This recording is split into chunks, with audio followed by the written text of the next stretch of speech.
Yo, what's up, Broncos country? How's it going today, guys? Probably pretty shitty after that performance yesterday. But this is me and Mohammed, recap to the game. We got a lot of other things to get into tonight. And, if you guys could please like, comment, subscribe on this video. Also hit that bell notification so you know when we go live. Share this with your friends, your family, anybody who's a football fan, Broncos fan, just to get this video out there so we can get some more subscribers in here. Much appreciated, guys. Thank you so much.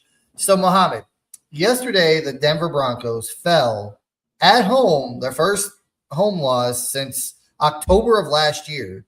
They fell to the Jaguars 34-20. What was your gut reaction to this game?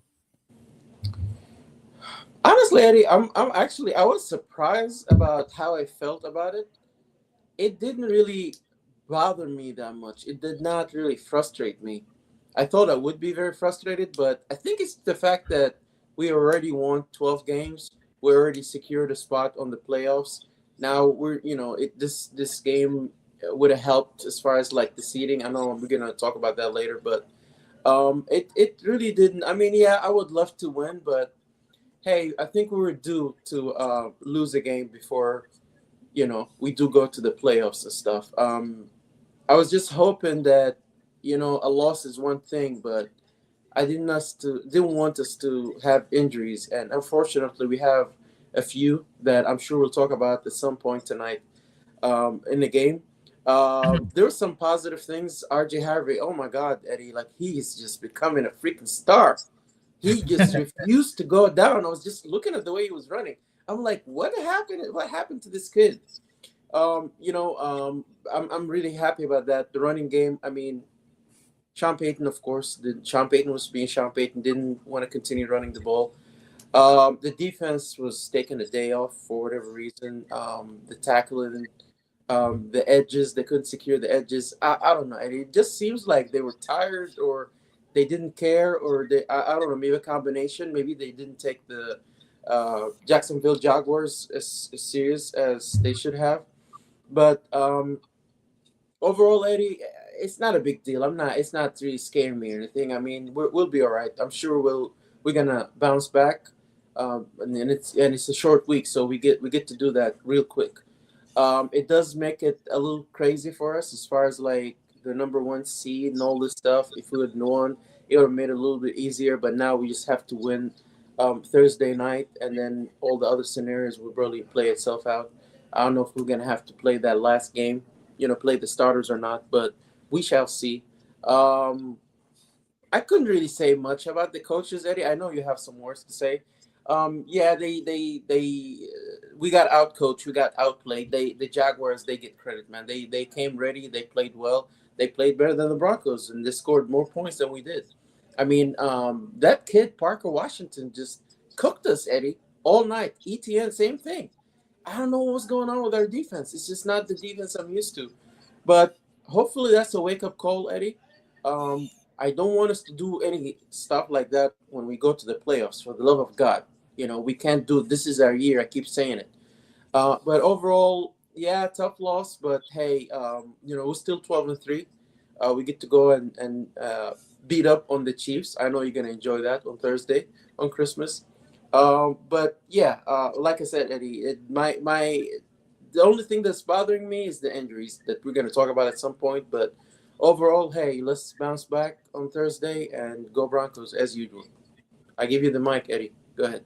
All right, here we go. First thing I got to say is my streak of me going to games and the Broncos win. Whenever I go to games, Broncos win.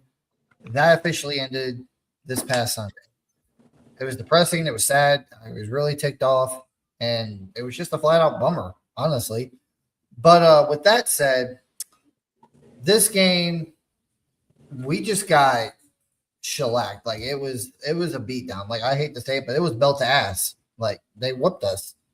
The defense looked atrocious, and this is the second straight year, Mohammed. Last year and this year, this is the second year in a row that after the bye, the Broncos defense is like falling off.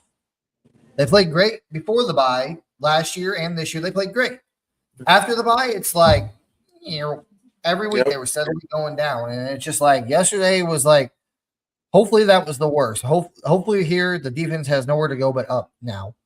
because that was just a pathetic performance yesterday. I mean, you can say the Commanders game, but it's like, bro, the Commanders game, okay, yeah, it was Marcus Mariota, whatever, but you were in Washington. You were here at home, dude. You haven't lost a home game since last October. I figured the defense would step up yesterday, and it didn't. And honestly, I know a lot of the national media pundits and Bronco fans and everything think VJ is going to get a head coaching job. I don't see it happening. I'm sorry, I don't. Yes, he's a good DC, but the guy, he refuses to make adjustments at certain times. Doesn't matter what part of the season it's in. He refuses to make adjustments. And this is 2 years in a row now. His defense after the bye week just starts going down. I mean, you got some good players on this team too. You hear people talk about Nick Benito, Jonathan Cooper, John Franklin Myers, Zach Allen, Patrick Surtain, Riley Moss, Jaquan McMillan, John A. Barron, Brandon Jones, Hufanga, Greenlaw. You got all these top tier players on your defense. And after the bye week, you start going downhill. I don't see why a team would want to hire him as a freaking head coach whenever the last 2 years after the bye, the defense just starts taking a crap. And like a team that's looking for a head coach, like this is the other thing to it too, Muhammad, is a team that's looking for a new head coach, right? Are they going to have the same kind of defense or same caliber defense that the Broncos have right now? Most likely not. They're going to usually when a team is looking for a new head coach, the roster is usually not that great of shape. I mean, sometimes it is. Sometimes it has solid players, but I'd say probably about 8 out of 10 times that roster is not going to have what you need. And they might have superstars on there, but maybe they're superstars that don't fit your system. And then you got either the players got to learn your system, or you got to learn to put your system around that star player. Or worst case scenario, you have to trade them, which that's not really a big thing. Like I doubt a franchise is going to want to trade him. Like say like he came into the Broncos, when Sean Payton did, and they're like, "Oh, Surtain doesn't match my scheme." And I don't think I can work my scheme around him. I don't think he's gonna fit. And he's like, I gotta trade Surtain because he doesn't fit that dude. Broncos country would have lost their freaking mind. I'm not saying the next team he goes to is gonna have a Surtain on it, but you get what I'm saying, like a star player, that's beloved in that city. So I don't see Vance Joseph getting a job. And honestly, I'm not saying he's gonna get fired from Denver because I don't see that happening now. But if next year goes by and this same crap occurs and Vance Joseph stays here, and that same crap occurs after the bye week, the defense starts slipping and falling off a cliff, like, you have to get rid of him. This is pathetic. Like, before the bye, I saw a stat earlier, Muhammad. I want to get your take on this real quick. Before the bye, the Broncos defense is only giving up like 17 points per game. After the bye, 25 points per game. They've literally added 8 points. They're allowing 8 more points a game after the bye. What are your thoughts on that?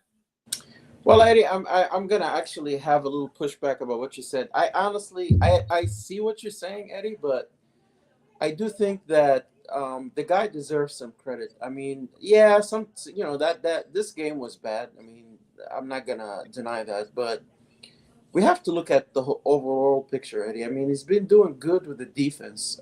As far as him getting a job or not, I don't know. I mean, it's kind of hard for a defensive-minded head coach to get a job anyway. Now everything is going offense, but but my thing, Eddie, is like they were not tackling like that. That's the players have to actually want to do that. I don't know what they were doing. I don't think it was a scheme, really. Maybe a little bit, but for the most part, I think the players were just, I don't know, Eddie, they were just lazy or tired. Just didn't seem like they were trying to do much. You could tell. Even though I don't know why, but that's what it seems like to me. But you're right about that point. After the bye, this seems to be this issue that we're having, even though you would think it'll get better. But I think we should just give him a little credit, Eddie. No, I'll give him his flowers. Like, he has done amazing things with his defense, but I just know the reason why I say what I'm saying, though, Muhammad, is because to disagree, that's great. I love disagreements. That's what makes us human. That's what makes us ourselves. But it's like, at the same time, it's like, yeah, he does some great things, but the wintertime, like November, December, and in the playoffs, like they say defense wins championships. You can't keep doing this with a defense every year. Like, most coaches will tell you, when it gets to be like November, December, January football, you want to run the ball and play defense. Defense wins championships. Absolutely. And with all the star talent on this roster, you can't keep doing stuff like that. Like, I mean, I'm giving him a pass. I don't want to fire him right now either. I'm just saying, like, if this trend continues to where after the bye week, they start doing this slow decline and the Broncos defense ain't carrying their weight, something's going to have to change. You can't keep going into every season like that.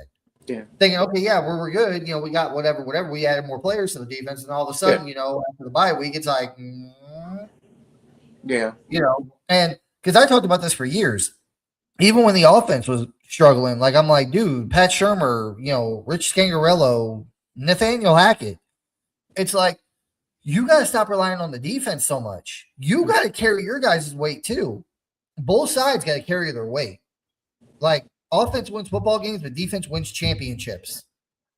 So I just hope that changes, man. He's got to learn to make adjustments. He's got to learn to stop, you know, trying to be too cute and just stick to, you know, but stick you know, to what. I think Sean Payton would not fire him. That he has to do something crazy. You know how stubborn Sean Payton is. That's his dude for whatever reason. No, I get that, but it's like Sean Payton. If I don't want to say this either, but it's like, dude, if Vance Joseph is like, again, not this year, maybe next year, but it's like if Bo in the offense is putting up a bunch of points and Vance Joseph as the defensive coordinator with this defense that we have here in Denver, if you just got to make a stop to win a game or to just maybe flip the, you know, game at, you know, in the after the bye week, the second half of the season every year or in the playoffs, it's like, dude, you got to do that. Yeah. You know, like I can bring someone in that can do that. Like at some point, the fans are going to get sick and tired of that. And I'm sure Sean's going to get sick and tired. It's like, I put up freaking 20 something points today, Vance. All we need you to do is get one stop. And guess what? Boom, we win the game. You know, Exactly. like I did my job. And you know what Sean Payton is, and I agree, he is stubborn. He probably won't fire Vance. But the one thing I know he will not do is he will not take responsibility if Vance keeps doing the same shit every year. He'll use him as a scapegoat. He'll be like, you know what, Vance, you're not doing your job. You keep falling off at the end of the year every year. I can't keep having this. We're going to get someone else in here. But wasn't it kind of strange for you, Eddie? I know you were in the game to see the defense just giving up all these players. They were getting cooked all night. Yeah, it was. I'm like, for the past 10 years since Super Bowl 50, hell, longer than that, if you want to be completely honest, the defense is what this team has always been known for. Yeah. Is its defense. And even during the Nathaniel Hackett year, the worst year probably in the last like 15 years for this team, the defense was still the most shiny beacon of this team, man. They were still doing what they had to do, even though they were wore out because the offense couldn't do crap. And just like, and it's not just yesterday's game, Muhammad, even the Commanders game, it was like, dude, why are guys running wide open? What Vance? And this is my thing. Like, I'm not a defensive coordinator, I know that, but it's like, whenever you're sending a man blitz at somebody, what's the first thing, well, a good quarterback's going to do? Not a Hall of Fame, you know, elite quarterback, but even just a good quarterback. What are they going to do? They're usually going to throw the way of the blitz. So, like, if you're bringing a blitz from the left side, they're going to throw that side. They're going to have a hot route, you know, over there somewhere. They're going to throw it. Please, for the God, Vance, if you're going to play man blitz, play press coverage. Make these receivers work for it. Make that quarterback hold the ball a second longer to let the pass rush get there. Because in the Commanders game, this Jaguars game, what was the game last week, Muhammad? Even the Packers game. Granted, we won the Commanders and the Packers game, but Jordan Love, Marcus Mariota, and Trevor Lawrence were getting rid of the ball quick. Vance would send a blitz, boom, then he'd get the ball out quick. Exactly. That's a great way to, you know, minimize the pass rush and getting home or the blitz. So that's got to change. But moving over to the offensive side of the ball, man, I got a lot to say about this. Sean Payton. Again, I am not an NFL coach, but I've been preaching this all year, Muhammad, and you can validate this. I've been preaching this all freaking year. Balanced offense, run the damn ball. Bo Nix threw for, I think, 37 attempts last night. We rushed for 17. 4 of which were from Bo Nix, and I think only one of those out of those 4 was a designed run. Yeah. RJ Harvey had 7 attempts for 50 yards. You give him another 7 attempts, he's at 100 himself. You give that kid, you give RJ Harvey 20 attempts last night, the kid's rushing for 150. He was on average for 150 yards. And he was getting better every time he got the ball, Eddie. You seen that? And it's after that running touchdown from Harvey, it was Sean Payton completely. I understand maybe the defense wasn't doing their job, but I think the defense. I think you're right, man. I think they were tired. They were gassed. They were constantly on. I'm pretty sure the Jags they really did outdid us on time management. They had more time of possession. The defense was gassed. They were tired. And what's the way to minimize the defense getting gassed like that? Run the damn ball, Sean. Yeah. Run it. This is the time of year, November, December, January. That's when you want to play defense and run the damn ball. I don't care about having a high score game 34-26 like last week against the Packers, or the week before 27-26 against the Commanders. I don't care about having high score games. If it's a 14-13 or 14-10 or 17-14 kind of game, I don't care. I just want to win. That's it. Me too. Sean needs to stop. And I said this before. I was talking to people at the stadium last night right after the game was over. I was waiting to get on the train to come home. And I'm sitting there talking to people. I'm like, this is Sean's problem. He gets too cute. And honestly, I think he's still trying to prove people wrong about Bo Nix. He's making Bo Nix throw almost 40 times a game and only rushing for 20 because he's like, these damn national media people, they keep saying Bo Nix ain't the guy. Blah, blah, Drake May's better. Blah, blah, blah, blah. I'm going to go out there and prove it. Dude, no one gives a fuck. Who cares what the outside world says? If you keep winning games and Bo Nix goes to a Super Bowl and wins it, who cares what the fuck they say? Bo Nix won the Super Bowl. That's more you can say than Drake May or Jaden Daniels or Caleb Williams or JJ or Michael Penix. That's more than you can say for any of them. If you run the ball effectively, Sean, stop making Bo Nix try to be like Tom Brady out there. The people that are smart that know ball know Bo Nix is a good quarterback. We know he's a franchise guy. Even non-Bronco fans have said, I've talked to non-Bronco fans. Yeah, he's a franchise guy easily. But you know what? Sometimes it happens. Sometimes your defense has a bad game. Sometimes your quarterback has a bad game or your whole offense has a bad game. But even if we would have lost last night, if it was a more balanced offense, I'm not saying if they would have more balanced offense, they won that game because Jacksonville just looked more like they were out there ready to fight than the Broncos were last night. Yeah. But the game could have been closer, I believe. If you would have ran the ball and took a lot of time of possession away, you probably could have made that a closer game. And it wouldn't have been such a blowout because to me, 14 points, 2 touchdowns, that's a blowout. Yeah. So that's my big thing on that. But what were your thoughts on the offense, Muhammad, before we move on? I do agree with a lot of points that you said, Eddie. I think we should have ran the ball more. I am very happy about the offense, though, Eddie. It's not stagnant. It's not like how it used to be. I could see that there's a lot of improvements, and I see it every week, especially between Bo Nix and Sutton. They're just becoming the chemistry, Eddie, is just maturing. It's becoming really good. He, for some reason, was not comfortable in the second half. I could tell that Bo Nix was not comfortable with, he was getting a lot of pressure. But overall, I'm happy with the offense. I think they're moving towards the right direction. Sean Payton, as you mentioned, just need to get that balance. And if we do that, I don't think anybody can beat us, honestly, Eddie. Provided that the defense is not too tired or doing whatever they were doing last night. I think that's a very good recipe to win. And like you said, I don't care. It doesn't have to be pretty. I do not care. Let's just win. That's what matters. Yeah. No, like I said, I don't care if it's an ugly win, 17-14, 17-10, 13-10. I don't care. Just win the damn game, please. Because at the end of the day, that's all that matters. But let's get on to the injury report. So the injury report for this week, the Broncos are on a short week this week. They play Kansas City Thursday night in Kansas City. So the Broncos practice today. They're going to practice tomorrow. They're going to practice Wednesday, and they're going to fly out Wednesday. So, and Wednesday, I'm assuming is probably just going to be a walkthrough since they're going to be flying out that day to head to Kansas City anyway.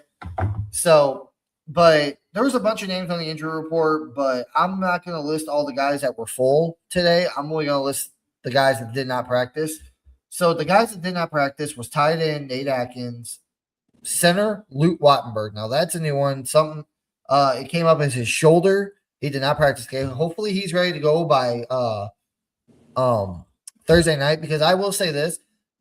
The Chiefs offense, I ain't worried about this game. I'm more worried about the Chiefs defense. They still have Chris Jones. They still got some good pass rushers over there. We're going to need our offensive line, all of them. To be intact, yep. And good thing Ben Powers, he came back last week with limited snaps. But Palczewski did get the start last week, but, Ben Powers did come in and out of the game a lot. Next one, and I want to go over each one of these injuries to these two players individually. So last night after the game, or not after the game, but during the game, there was about 3 minutes left to go in the game, and we were down 14, and a lot of Bronco fans, including myself, started leaving the game because we're like, you know what, this game's over. We're not going to come back. The offense can't really move the ball that well. The defense is getting cooked over and over again. So with all that said, people started leaving. Well, then after that, there were two big, well, I guess you could say big injuries. The first one was Pat Bryant. Bo Nix was rolling out to his right, I think, and he threw crossbody down the field. Pat Bryant caught it, jumped up, caught it, and then the defensive player, which I thought was a great hit. Like I've said this before, the NFL is too damn soft. That was a clean hit by Jacksonville. I'm not going to sit here, be a hypocrite whenever I say those kind of hits should be allowed, as long as they're not hitting each other in the head and neck area. Those are clean hits. That was a clean hit. Bryant took a big shot, went down, concussion. He was in the hospital. He's since been released. But what are your thoughts on that, Mohammed? It doesn't look like Pat Bryant's probably going to play this week. Yeah, it's not going to play, Eddie. Yeah, I was watching the game when it happened. I know you said you were leaving the stadium, but I watched it. And when I saw it, my heart just dropped, Eddie, especially when he fell. The ball actually, fell out of his hands, and he was not really doing much. He was moving. I was really worried. And then he got carried, didn't give like a thump up or waved or anything. So that was just bad news for me. And I was just hoping that, everything was okay. I'm glad he's out of the hospital and stuff. But as far as the hit, Eddie, yeah, I don't think it was like any malicious hit or, a penalty no. It's just a hit. It happens. It's like you said, it's football, and if we can't do that, then what's the point of playing football? Seriously, like it just becoming crazy. But yeah, He most likely he's not gonna play. I just hope he's okay to go next week or even for the playoffs. Yeah, that'd be. I think he'll probably be back because after Thursday, the Broncos have like basically a mini bye week. Because they don't play the Chiefs the Chargers until the following Sunday. But that might not be true too. They might, because the game still hasn't been picked yet, but it could be next Saturday. It might not be next Sunday. It could be next Saturday, Week 18 against the Chargers. They haven't shown the time or the date for that yet, but we'll have to wait and see. But basically, you'll have like a mini bye. Next injury, Dre Greenlaw. Now, this one, again, I already left the stadium. People were leaving the stadium when this injury happened. I guess the Jaguars pitched it outside to ETM. He was running down the sideline. You see Dre Greenlaw come in the frame, and the second he gets near him, ETM, he pulls up and he hops one leg out of bounds. And it looks like it's a hamstring injury. The same injury he was dealing with earlier this season that kept him out for half the season. I got something else to say, but what were your thoughts on that, Mohammed? Yeah, and Eddie, I didn't know about it. I know you sent me the video and stuff. That's definitely not good news. We need him badly. We really do need him. He's like the only really inside linebacker we have, true inside linebacker. Not to take any credit from Singleton, but yeah, that's not good, Eddie. That's not good. Especially now, we're headed to the playoffs, and we really need his help. So I hope it's not the same type of injury, because if it is, then I don't see him playing anytime soon. So I guess we'll wait and see. Sean Payton definitely not going to tell us anything. You know how he feels about telling us about the injuries and stuff, but I hopefully it's not anything serious. Yeah, based on the injury report, it's a hamstring, which is the same injury he had at the beginning of the season. Whenever we were in training camp, he was chasing JK down the middle of the field. He was running full speed, and then he just stopped and let up. It's the same injury, so I don't see Greenlaw coming back. Because if it took him, what was it, Muhammad? What was it, like 7 or 8 weeks into the season? He finally came back. So it's probably gonna be again. And even if he does come back, say we make a Super Bowl run, he won't even be back before the Super Bowl. I don't think. So I don't see it. Hopefully I'm wrong, but just based on history, I don't think he is. But the next thing I want to touch on with this whole injury thing, and I'm going to compare this to something that happened earlier this year. Sean, what the hell are you doing? I knew you were going to say that. What the fuck are you doing, dude? You're down 14 with less than 3 minutes left to go in the game. The game is over. Like, you ain't winning it. You can tell because the offense wasn't moving the ball. The defense couldn't stop anybody. They couldn't get turnovers. I think they got 2 sacks yesterday. It's not going to happen. You're not going to win. Why the fuck are the starters still in there? You've already clinched a playoff spot. You need to pull these starters out and have them ready to go. Because, like, even not just for the playoffs, but this game's over. Like, you're not winning. It's pointless to keep them out there. You got the Chiefs this week, which, again, I understand. No Mahomes, no Gardner Minshew. They're out of the playoffs. They probably ain't really going to be doing too much. Their defense is still solid, in my opinion. But these next 2 games are crucial, which we'll get into the seeding here in a minute. But these next 2 games are crucial. Why the fuck do you have your starters in? This reminds me of earlier in the season when Commander fans were asking for Dan Quinn's head on the stake when they were getting blown out. I can't remember who they were getting blown out by, but the Commanders were getting destroyed. And the game's over. You're not winning. And you keep Jaden Daniels in there, and what happens? I mean, I'm sure you saw that gruesome arm injury he had, Muhammad. Yeah. Broke his fucking arm for no reason. You're out of the playoffs. The game's over. Why the hell is your starting quarterback still in there? Yeah. I am so sick to death of these coaches. They need to learn to think. They're smart whenever it comes to football. I swear to God, sometimes these coaches lack common sense. We want to get the starters more. Dude, it's week 16. They got plenty of reps. I don't care about the damn reps. I'm getting them out, especially if I'm a team like the Broncos who are in the playoffs or the Jags who are in the playoffs. If I'm in a game and I'm getting blown out and I know it's over, and Sean, you can sit there and say, well, Sean didn't know. Yeah, he did. He knows the offense wasn't moving the ball well. The defense was getting gashed every freaking drive. The Jacksonville Jaguars were out there. You pull your starters to keep them from getting injured. And look, you lost your starting caliber inside linebacker. You lost your star rookie receiver, who's actually pretty goddamn good. I'd say he's like he has a chance to be wide receiver 2 on this roster behind, with Franklin. Easy. And you lose both of them, and you don't even know if they're Pat Bryant most likely not going to be back for the Chiefs game. Dre Greenlaw, he probably going to be back the rest of the damn season.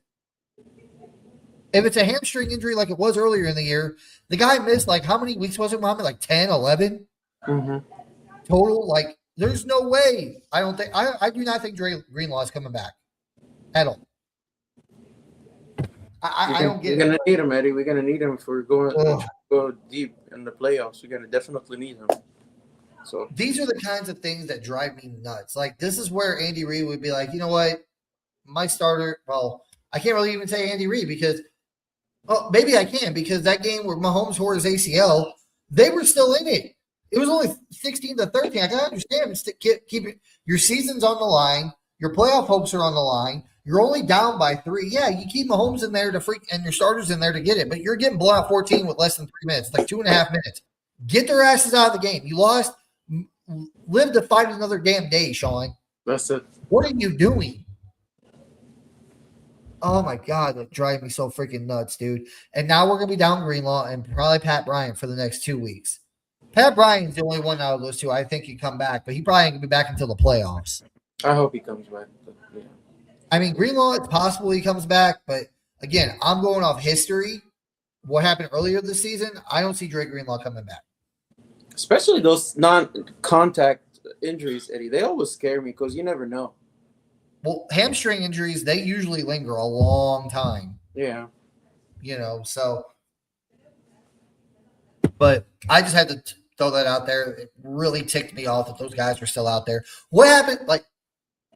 In that final 2 minutes, you're down 14. You know you're not going to win. What if Bo Nix would have gotten hurt?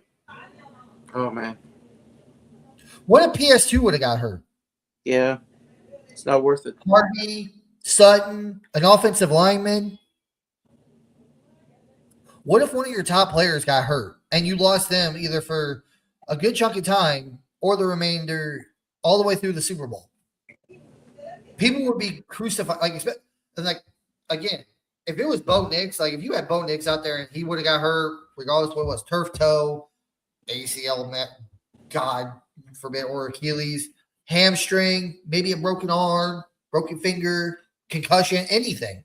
What if Bo Nix were doing out there and he would have got an injury and had to be out for a long period of time? That pretty much gashes our playoff hopes. Hopefully, that's a learning experience for Sean Eddie. Hopefully, it doesn't happen again. I hope so. That's crazy. I don't think this I'm not gonna say it's gonna be against the Chiefs because I don't think the Chiefs are gonna be able to blow us out. But what if the Chargers? What if we're playing the Chargers week 18 and there's like 3 minutes, 2.5 minutes left to go in the game, and you're down like say 14-30. Pull the fucking starters. You know he's not going to do that, Eddie. I know, and it scares the living crap out of me because I know I understand you're probably fighting for the division, possibly, maybe still at that point. But it's like, if the game's over, you're not going to win, but you already clinched the playoffs. Pull your starters out, keep them healthy for the damn playoffs. Yeah. Because if you lose Bo Nix or Surtain before the playoffs, then we're cooked. We're not winning a playoff game. Nope. I'm sorry. I like Jared Stidham, but I don't trust him. I don't think he can go the distance in the playoffs. And with the way this defense is playing, with Surtain, I'd hate to see him without Surtain right now. So hopefully Sean did learn. But there are a couple more things I want to touch on today, Mohammed. The last thing we kind of talked about before we went live, and it kind of gave me a chuckle. But the next thing I want to talk about is the seeding. All right. Currently with the loss, like all the teams that all of Broncos country wanted to lose yesterday. The Chargers against the Cowboys. The Patriots against who did they play last night? The Ravens. Patriots beat the Ravens. Chargers beat the Cowboys. I think the Bills, they beat the Browns, of course, because there was a picture of all these scenarios. Like the Broncos beat the Jags, the Browns beat the Buffalo Bills, the Baltimore Ravens beat New England, and the Chargers get beat by the Cowboys. The Broncos could have clinched the 8 and the 1 seed. Yeah. If that all would have happened yesterday, and it didn't. Every single thing that we did, not one thing went right yesterday for us. The Bills won, the Patriots won, the Chargers won, Broncos lost. But with that said, the Broncos still hold the 1 seed and first place in the West. Yeah. Now, the way it's going right now is I think the Patriots this week, they have, I want to say the Dolphins, but the Patriots I'm not too concerned with. Because if we end up with the same record as them, we both win out or we each lose one, we got the tiebreaker over them. So the Patriots, they're the least of the problems right now. But the big problems are now the Jacksonville Jaguars, who do have the tiebreaker over us, the Buffalo Bills, Los Angeles Chargers. Now, the Chargers this week play Houston. And this week, basically, the Broncos can clinch the AFC West this week. If the Broncos beat the Chiefs on Christmas and the Texans beat the Chargers, which I think can happen. I think the Broncos are going to beat Kansas City. And I think, with that offensive line being as bad as it is in Los Angeles, the Texans are going to roll over the Chargers. They got a good defense, yeah. So I feel like we'll clinch the AFC West. And then that'll knock the Chargers back from us more. They're not going to win the West. They're not going to be able to get the 1 seed. So that just leaves the Jags now and the Buffalo Bills that can take the 1 seed from us. But I'm going to get into all the scenarios here. But Jacksonville plays the Colts. Long stretch. I know they got 44-year-old Phillip Rivers. Hopefully Phillip Rivers pulls some magic out of his ass and he can beat the Jags. Knock them back farther from us. And then the Buffalo Bills play the Philadelphia Eagles this week. I believe the Eagles can beat them. But the Jags game is the one that scares me the most because now that they have the tiebreaker over us, we end up with the same record. They get the 1 seed. But this can all be avoided. Because right now the Jags, the Bills, the Chargers are all sitting at 11 wins. The Broncos are sitting at 12 wins. So this is the main thing that needs to happen. Broncos just need to win out. They win out, they get the 1 seed and the division. It doesn't matter if the Broncos beat the Chargers and beat the Chiefs these last 2 weeks. It doesn't matter if the Jags, the Bills, or the Chargers. Well, Chargers, if we win out, they're out of it because we beat them week 18. But it doesn't matter if the Jags or the Bills win out. If the Broncos win out, 1 seed division ours. So that's what needs to happen. I think that, and honestly, I'm not too upset about the fact that we have to play week 18 because we kind of talked about this in a couple of videos ago, Mohammed. Remember how sloppy we looked at the Commanders game after the bye? We having a week off? Imagine if we had 2 weeks off. The starters. It's not gonna be good. I don't think I can trust it. Very sluggish. Yeah, so I'd rather the Broncos starters play week 18. That way they don't get so sluggish. They get the week off, the first round bye. So that way it really helps them. They get the bye to rest up and get healthy, but they're not going to be off too long to where it's going to hurt them in the next game coming back. So, but what are your thoughts, Mohammed? Yeah, Eddie. I mean, we control our own destiny, to be honest with you. You're like, all we can do is win. The other scenarios, yeah, I hope it happens. Now, the Texans are really good, so they have a chance of beating the Chargers. They'll make our life so much easier, but if that happens and then we clinch our division, then maybe we sit our starters. And like you said, that 2 weeks off, I don't know if I want that to happen. But like I said, all we have to do is just win. We have to start by winning, beat the Chiefs, and then go to week 18, beat the Chargers. So here's the best and worst case scenarios for the Broncos, in my opinion. If the Broncos lose out, they go 12-5.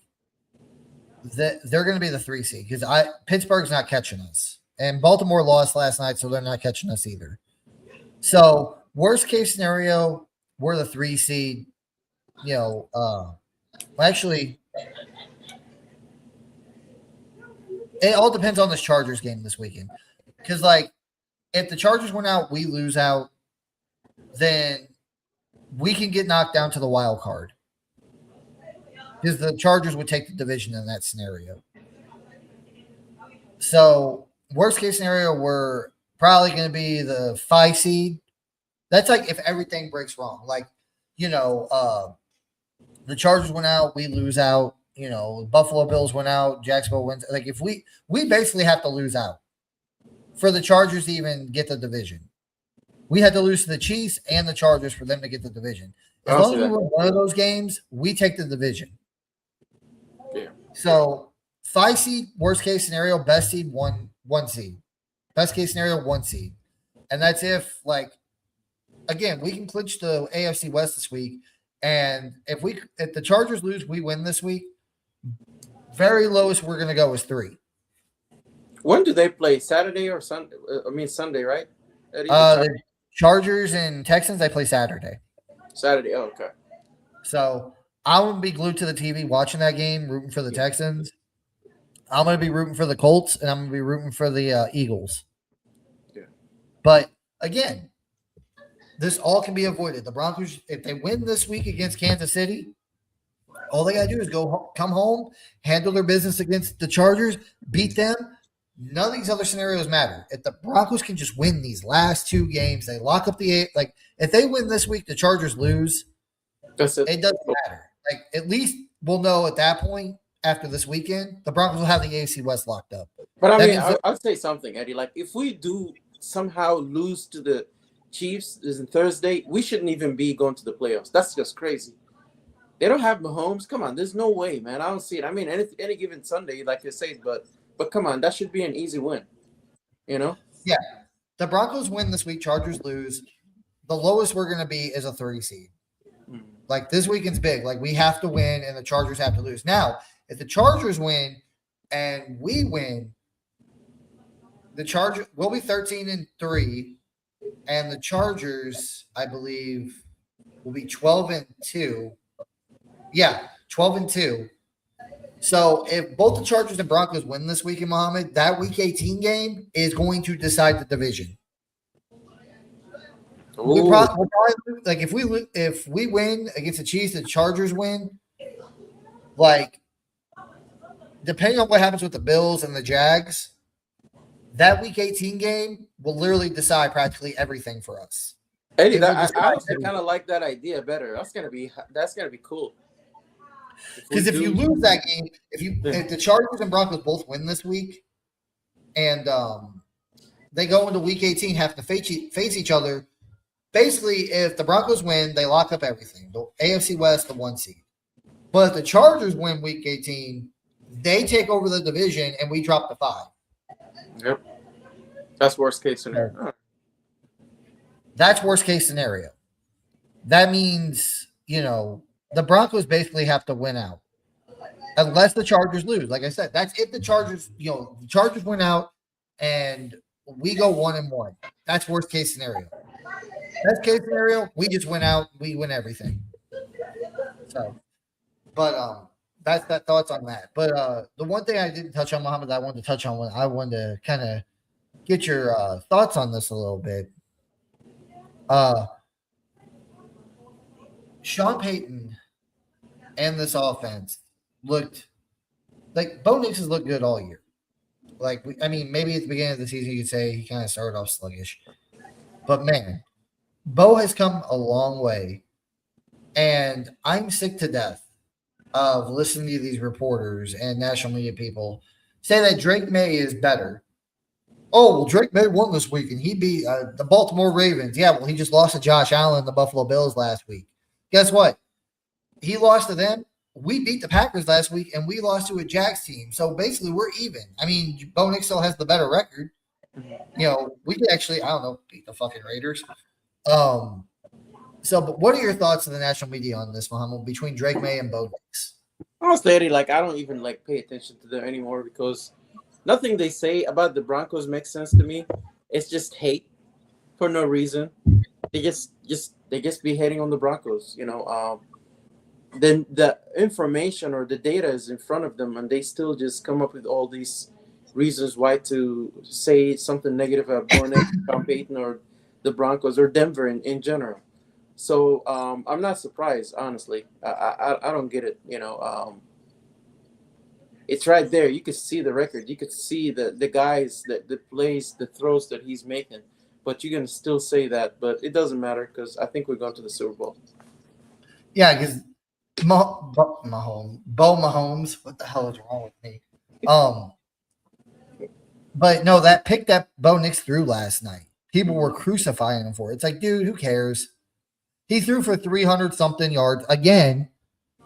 Yeah, he had 1 touchdown, 1 interception. Now, people are going to talk about the fumble. Like, okay, whatever. You can talk about the fumble. The one where they turn around and try to hand it off and the running back, and Bo Nix just had a miscommunication. The ball got dropped. But who cares? Bo Nix won last week against the Packers when we were very heavily not favored in that game. And Drake May lost. This week, it flipped. Bo Nix lost. Drake May won. It doesn't matter. We still got a better record. And who's going to – at the end of the day, which quarterback's going to have the 1 seed? And right now, it's looking like the only team that's going to get the 1 seed – because, if Buffalo overtakes us and wins the 1 seed, guess what? That means the Patriots get knocked down to the freaking wild card. Yep. We could still win our division. If, say we win this week and the Chargers lose, right? We clinch the AFC West, but if Buffalo wins their next 2 games, guess what? They clinch the AFC East, and Patriots are they got to go on the road. Yep. And wouldn't it be ironic, Mohammed, just funny as hell, if that were to happen? Like, say we're the 2 or the 3 seed, and New England's got to come to us to play. Ooh, that'd be a fun game. So, but another thing I wanted to touch on, and I kind of wanted to get your take on this too, Mohammed. Now, after last night's game, that loss that we suffered, there's a lot of people on Twitter, a lot of people on Facebook saying that this loss was a good thing.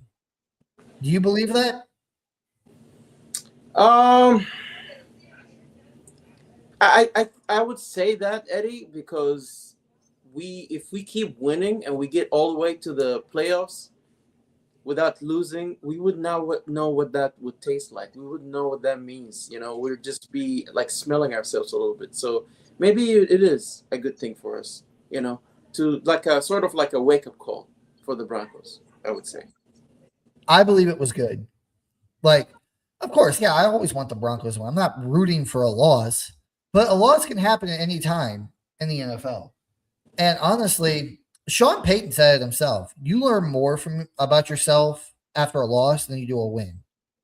The Broncos, granted, again, they're on a short week, but I guarantee you today they were in that film room like, okay, this is what we did wrong. Vance, this is what you did wrong.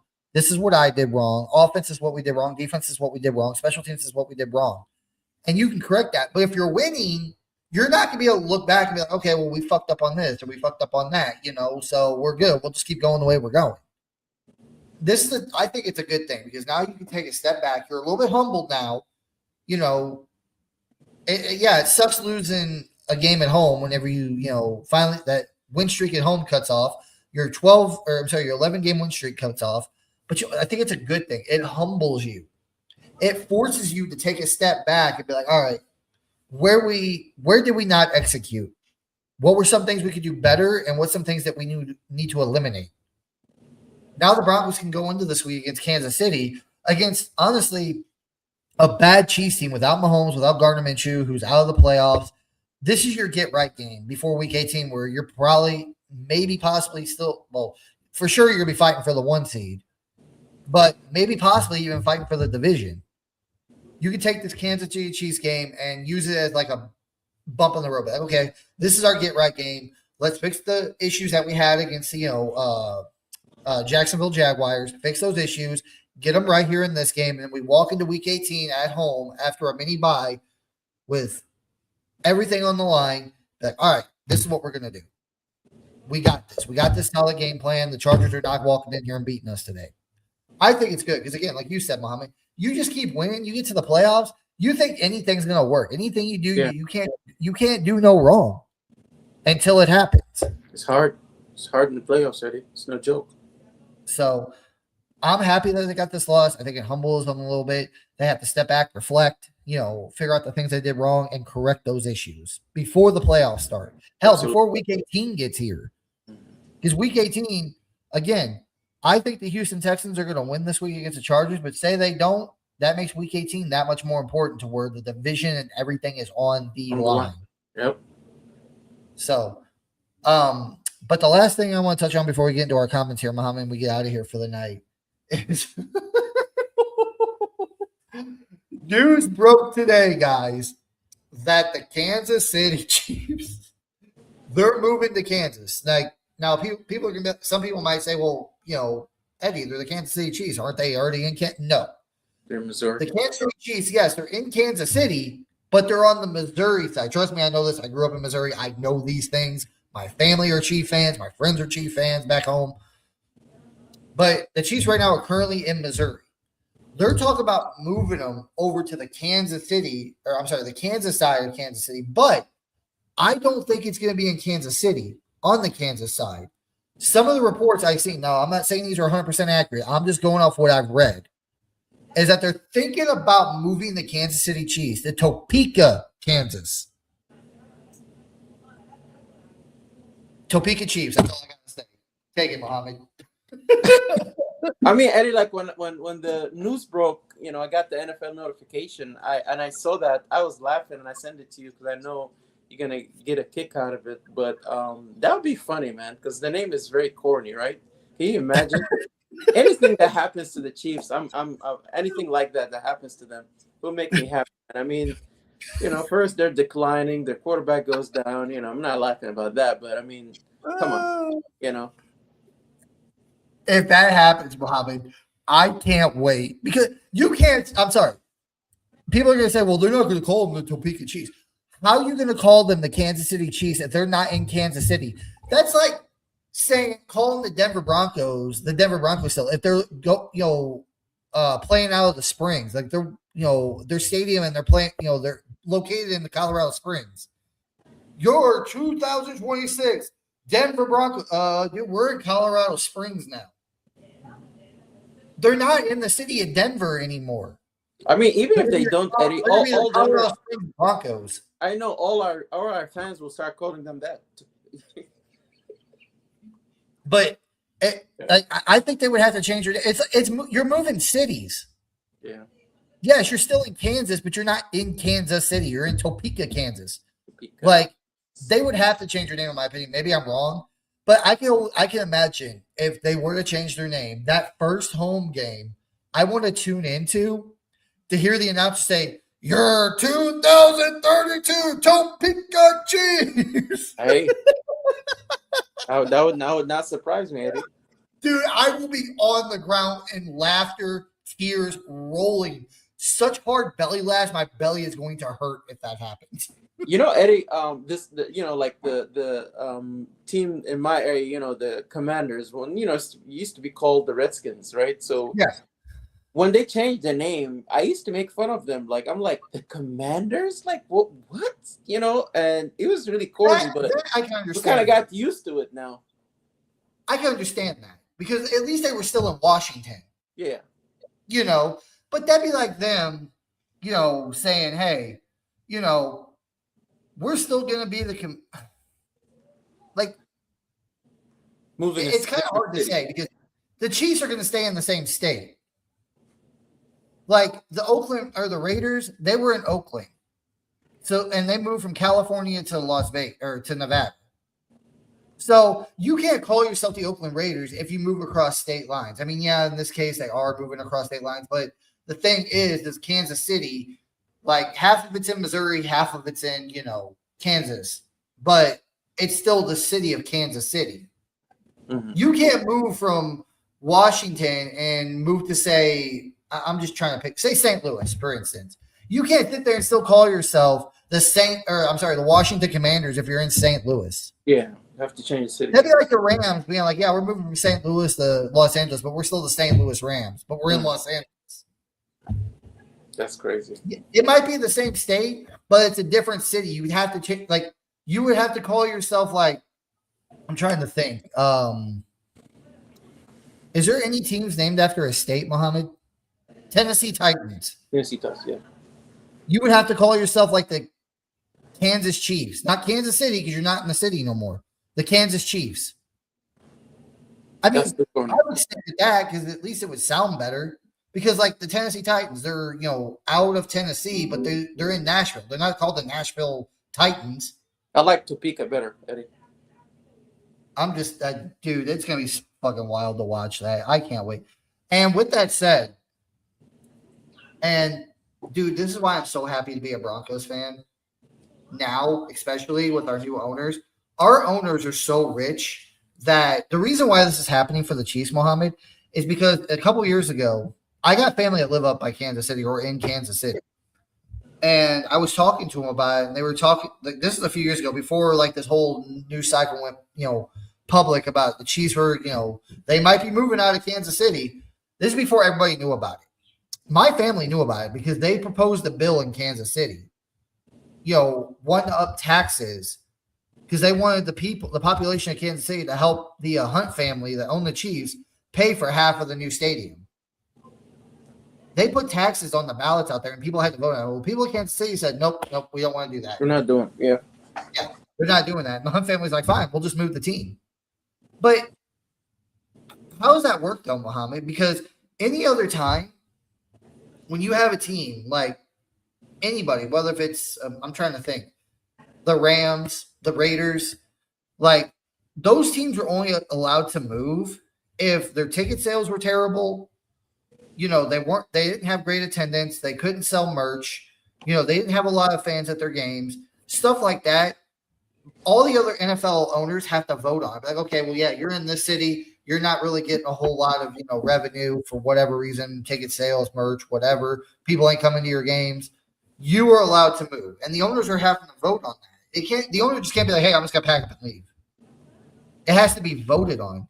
Now, my thing is if a team, like, I don't know, did the Chargers had the same issue a few years ago. They went from San Diego to Los Angeles, too. They stayed in the state.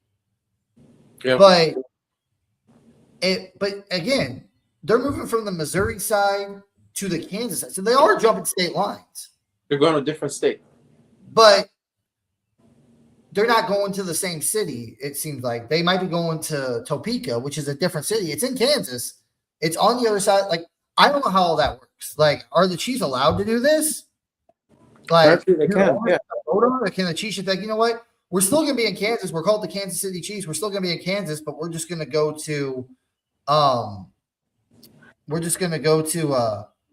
over here we're going to go right across state lines. They need to go to a different planet, Eddie. They can go to the moon. I'll stamp. I don't know how it would work. Like, did they? Yeah. But anyway, with all that said, the thing is, the people of Kansas City said no, we're not paying for half the stadium. So the Hunt family's like basically like, okay, fuck you, Kansas City. We're gonna move to a different city or to the other side. Like, if they stay in Kansas City, they're gonna move to the Kansas side, not the Missouri side, because those are two different states in the same city, two different states. So it's gonna be those people in that state, I think, pay the taxes. But basically, it's like they're going to get a new stadium. Now, they're going to get a new modern art stadium with a retractable roof. Well, guess what? The Broncos are doing the same thing. And the funny thing about this, Mohammed, well, I'll get to that in a second, but our owners here in Denver, they're paying for everything. There was not something put on the ballot saying, hey, taxpayers, we need you here in Denver to pay these taxes to help us build a new stadium. The Walton Penner Group is paying 100% of the cost of the new stadium. Mm-hmm. That's what, and the funny thing is, they're the richest owners in the NFL, and guess who's right behind them as the second richest?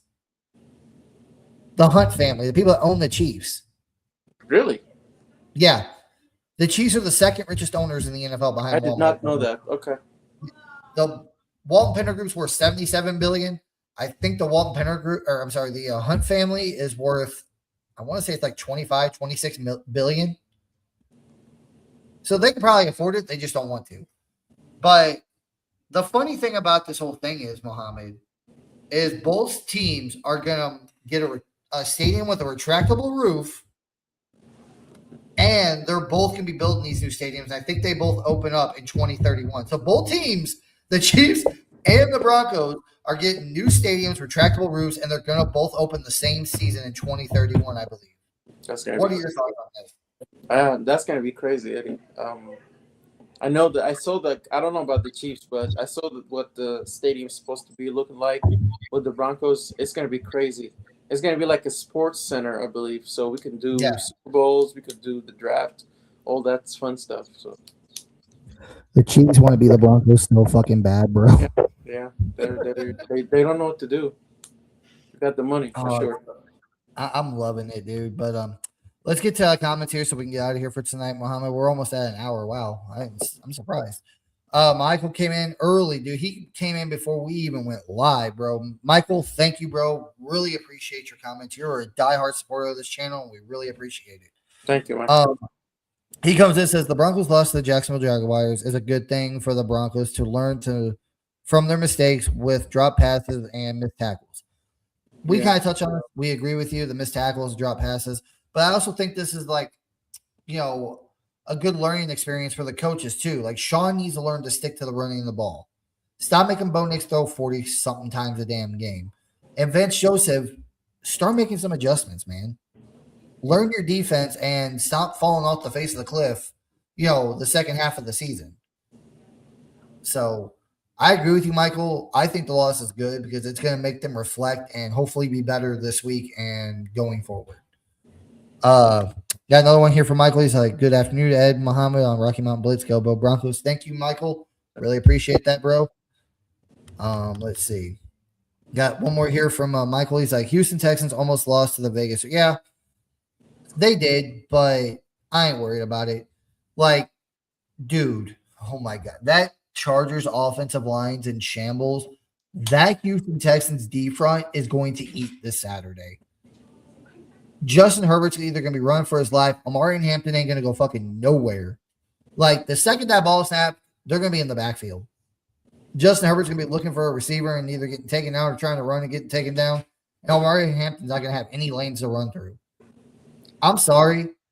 The Texans are a lot better of a franchise, in my opinion, than the Chargers ever wished they could be. But what are your thoughts to this, Mohammed?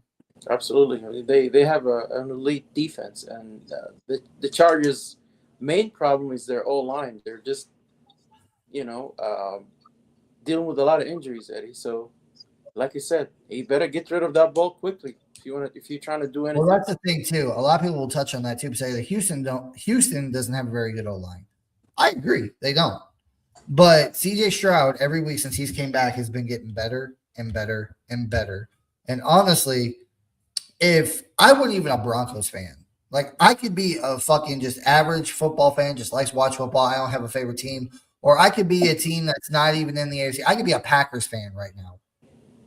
If you put both of those defenses, the Chargers and the Texans, up to me on the silver platter and said, which defense do you choose? Knowing what I know and watching all the games this year, I would say I would take Houston's team to win this game because of their Absolutely, defense. absolutely. Better 100%. They're the top defense in the league. They're better than ours. Yeah, they're good. And the Chargers even struggled. Like the Chargers were healthy when they played us, and they struggled against us. The Chargers week 3 were completely healthy and played us, and we weren't even completely healthy. We didn't even have Dre Greenlaw at that point. And they struggled against us. I'm just saying. I'm taking the Texans this week. I think the Texans just kick the ever living shit out of the Chargers and destroy. And then the Broncos beat the Chiefs, and Texans just like we'll beat the Chiefs Thursday night, and the Texans are going to destroy the Chargers' hopes of ever winning this division this year. That's what's going to happen. But that's it for us tonight, guys. If you guys could please like, comment, subscribe on this video. Also hit that bell notification so you know when we go live. Muhammad, any final thoughts before we get out of here tonight? I gotta keep saying, Eddie, this is our year. We cannot screw around on the playoffs and lose. We have to go all the way in. It's crazy around the NFL. A lot of injuries. A lot of these quarterbacks are not healthy, so it's our chance to go in and get one. Yeah, Sean Payton, VJ, get your shit together this week. Absolutely. And there was one more thing I wanted to touch on. Crap, I almost forgot about it real quick. The Broncos. I didn't touch on this. The Broncos have a bunch of my top key positions that the Broncos should be looking for this offseason. Hang on, let me pull it up real quick. Muhammad, I'm sorry, man. I almost forgot about this. I just want to touch on it real quick with you. Okay. These are my top positions the Broncos need to be looking for this year in the offseason, and this is in order. Like, these are from what I think desperately they need to. Okay, yeah, they need this, but it's not like a die hard thing, right? Inside linebacker, 100%. That's their main priority this offseason. Get an inside linebacker because with Drake Greenlaw being hurt consistently, like he's literally played how many games? Maybe 5 total, 6 this entire season, and he's constantly hurt. They're probably going to cut Drake Greenlaw after this year. Singleton's a free agent. Stranad's a free agent. Inside linebacker is the biggest need on this team going into the offseason. Number 2, defensive end. I can't sit here and say Q Robinson's ready because they don't give him a whole lot of snaps outside of special teams. And John Franklin Myers probably not coming back. So they need defensive end bad. Next up, D tackle. They re-signed Malcolm Roach, but DJ Jones is the actual starter. And he's not been re-signed. He's not coming back. Tight end, I love Evan Ingram. But I don't know if it's just because Sean Payton doesn't trust him, Bo Nix doesn't trust him, or if Sean just fed us a bunch of crap and doesn't really like him. He just doesn't like the way he practices, the way he plays, whatever. And they don't use him as much. But even if they decide to keep Evan Ingram, which I think they will, they need another tight end backed up to him.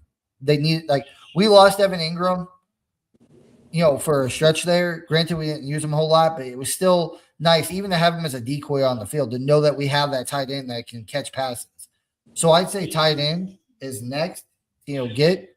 And then running back, RJ Harvey, if he keeps going on the trajectory he's going to be the starter, but then you still need a solid number 2. So we know how Sean Payton likes to alternate running backs in and out. And I know a lot of people are going to say, well, what about Dobbins? Like, I would love to re-sign Dobbins. I hope they do. I just don't think they're going to, because if they're going to cut Greenlaw because of his injuries, they're probably going to cut Dobbins too. I mean, Greenlaw, they signed to a 3-year deal, but they can get out of it after 1 year.